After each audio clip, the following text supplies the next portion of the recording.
Halo semuanya, ngomongin pajak itu ya seringkali bikin pusing kan? Tapi gimana kalau saya bilang kita bisa membalikan keadaan?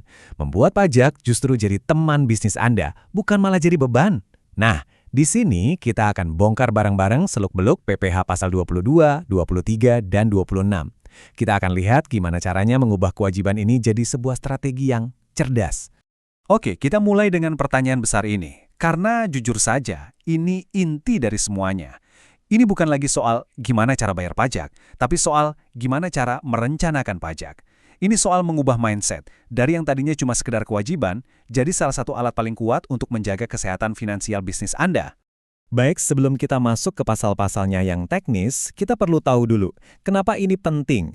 Apa sih untungnya buat kita? Manfaatnya itu, wow, bisa besar banget buat bisnis. Yuk kita lihat. Nah, ini dia 4 pilar utamanya.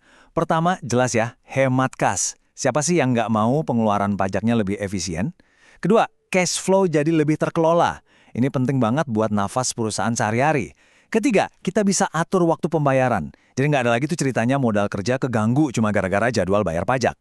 Dan yang keempat, ini yang sering disepelekan, kita jadi selalu up to date sama peraturan. Jadi nggak ada lagi tuh kejutan-kejutan yang nggak enak. Oke, sekarang kita masuk ke dagingnya. Kita akan bedah satu persatu, dimulai dari PPh pasal 22. Ini erat kaitannya sama kegiatan impor. Jadi, apa sih PPh pasal 22 ini? Gampangnya gini deh. Anggap aja ini semacam DP atau uang muka pajak. Waktu Anda impor barang, pemerintah langsung pungut pajak ini di depan. Kenapa? Ya ini cara pemerintah buat memastikan pajaknya aman, sudah dibayar duluan.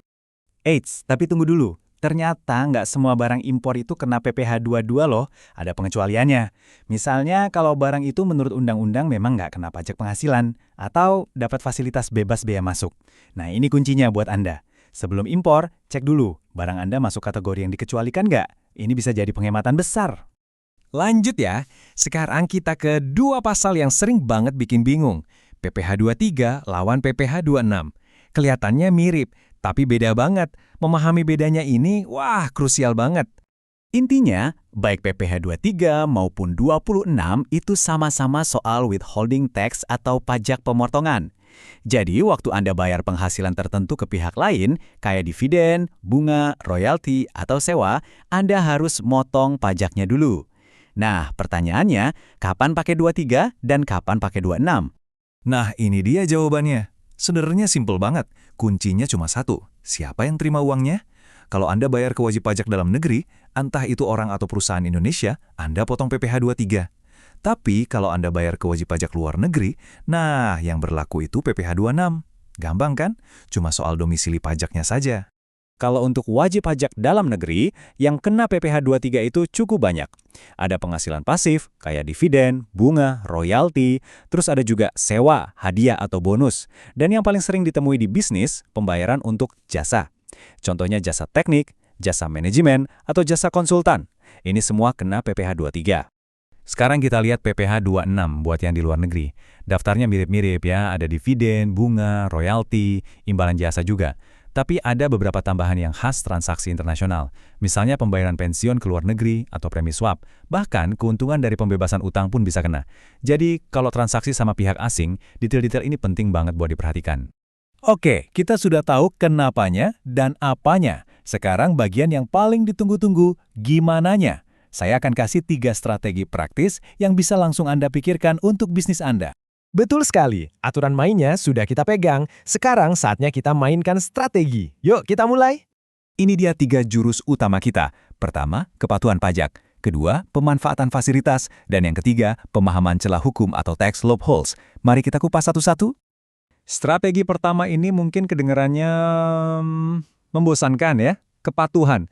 Tapi jangan salah, ini adalah fondasi dari segalanya. Ibarat membangun rumah, kalau fondasinya nggak kuat, ya rumahnya bakal ambruk. Jadi, pastikan dulu semuanya beres. Pembukuan rapi, motong pajak benar, bayar dan lapor tepat waktu. Ini adalah starting point yang nggak bisa ditawar. Nah, strategi kedua ini soal jadi proaktif. Pemerintah itu sering banget loh kasih hadiah berupa fasilitas atau insentif pajak. Tujuannya buat mendorong ekonomi. Tugas kita, ya berburu hadiah ini. Cari tahu apa saja fasilitas yang cocok buat bisnis Anda dan manfaatkan semaksimal mungkin. Ini cara legal dan cerdas buat hemat pajak. Oke, sekarang strategi tingkat lanjut memanfaatkan celah peraturan secara legal. Perlu digarisbawahi ya, ini legal. Contoh paling umum itu metode gross up. Begini cara kerjanya. Biasanya kan Anda potong PPh dari pembayaran ke vendor. Nah, dengan gross up, perusahaan Anda yang justru nombokin atau bayarin pajaknya si vendor. Apa untungnya? Pembayaran pajak yang Anda tanggung itu bisa jadi biaya yang mengurangi laba kena pajak perusahaan Anda. Jadi ini soal mengatur struktur transaksi supaya lebih efisien pajaknya. Keren kan? Dan ini sah di mata hukum. Nah, sekarang bolanya ada di tangan Anda. Kita udah bongkar manfaatnya, aturan mainnya, sampai 3 strateginya.